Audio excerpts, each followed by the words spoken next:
साल 1992 गया जिले के बारा गांव में जाति पूछकर 35 भूमिहारों की हत्या कर दी गई।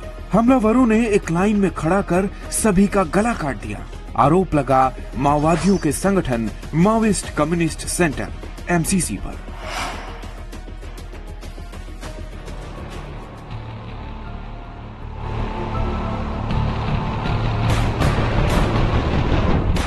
वो 90 के दशक की शुरुआत थी। बिहार में जाति के नाम पर सेनाएं बन चुकी थीं और जातीय हिंसा का दौर शुरू हो चुका था।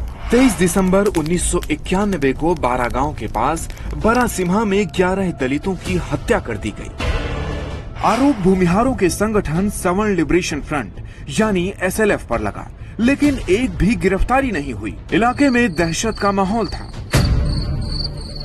12 फरवरी 1992 की रात करीब 9 बजे जब बारा गांव के लोग सोने की तैयारी कर रहे थे, अचानक बम धमाकों की आवाज आने लगी।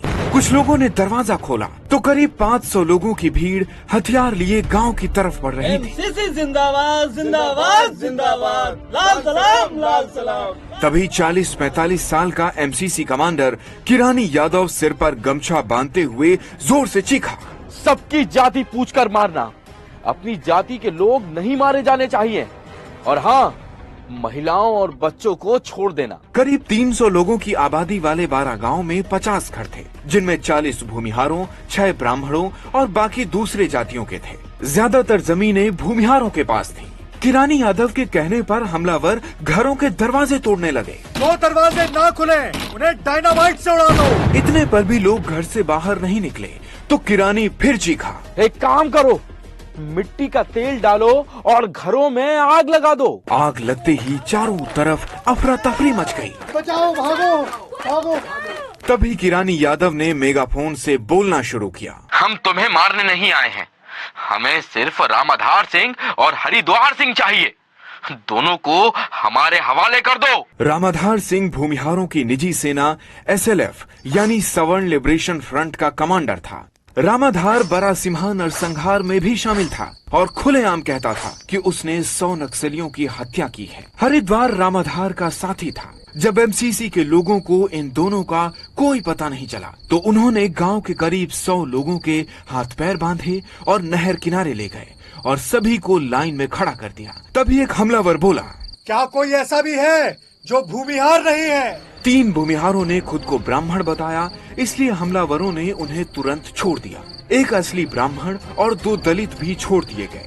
तभी सुरेश सिंह नाम के एक शख्स ने कहा, मैं भूमिहार हूँ लेकिन एमसीसी का समर्थक हूँ, मेरी विचारधारा कम्युनिस्ट है। लेकिन नक्सलियों ने उसे नहीं छोड़ा। हमलावर अभी रामाधार के बारे में पूछ रहे थे, तभी किरानी बोला, इन हरा गला काट दो, इनमें कोई तो रामाधार होगा। करीब आधे घंटे में 50-55 लोगों पर कुल्हाड़ियों से हमले किए। जिन बेसुध शरीरों में हरकत दिखी उन्हें गोली मार दी। सुबह 3 बजे पुलिस गांव पहुंची। टॉर्च की रोशनी में उन्होंने देखा नहर किनारे अधकटी लाशों के बीच 10-15 लोग तड़प रहे थे। खेत खून से लाल थे। वहां उन्हें पर्चे मिले जिसमें लिखा था, एमसीसी जिंदाबाद, अगर जमींदारों ने अत्याचार नहीं रोके तो और हमले होंगे। एक एक कर कुल 35 लाशें गिनी गईं। सभी भूमिहार थे। सुबह तक बारा गांव पुलिस छावनी में बदल गया। उस वक्त केंद्र में कांग्रेस सरकार थी और बिहार में लालू यादव को बिहार की सत्ता संभाले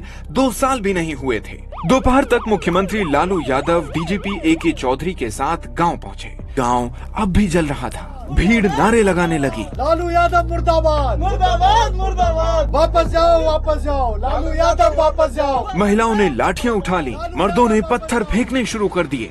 घटना ने बड़ा सियासी तूफान खड़ा कर दिया। बीजेपी और कांग्रेस दोनों लालू के इस्तीफे की मांग करने लगे। पूर्व मुख्यमंत्री जगन्नाथ मिश्र ने सनसनीखेज आरोप लगाए। हमले से पहले पुलिस ने गांव से हथियार जब्त किए और पास की चौकी हटा दी। ये किसी बड़ी साजिश का हिस्सा था। हालांकि प्रशासन ने ये आरोप खारिज कर दिए। बारा गांव हमले के बाद FIR में पहले 36 नाम आए, बाद में 100 से ज्यादा, लेकिन ट्रायल 13 पर चला और 7 को फांसी की सजा हुई। लेकिन 2013 में 3 की फांसी उम्र कैद में बदली और 1 बरी हो गया। 2015 में नरसंहार के मुख्य आरोपी किरानी यादव को गिरफ्तार किया गया, जो 1992 से ही फरार चल रहा था। 2023 में गया की विशेष अदालत ने उसे उम्र कैद की सजा सुनाई। किरानी यादव ने अकेले 12 लोगों की हत्या की थी।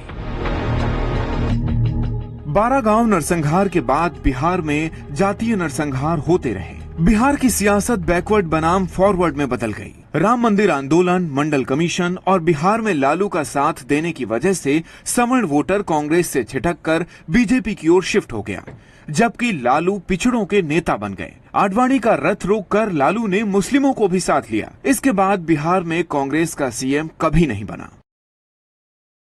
ये कहानी police chargesheet, court judgement, media reports और किताबों के हवाले से है।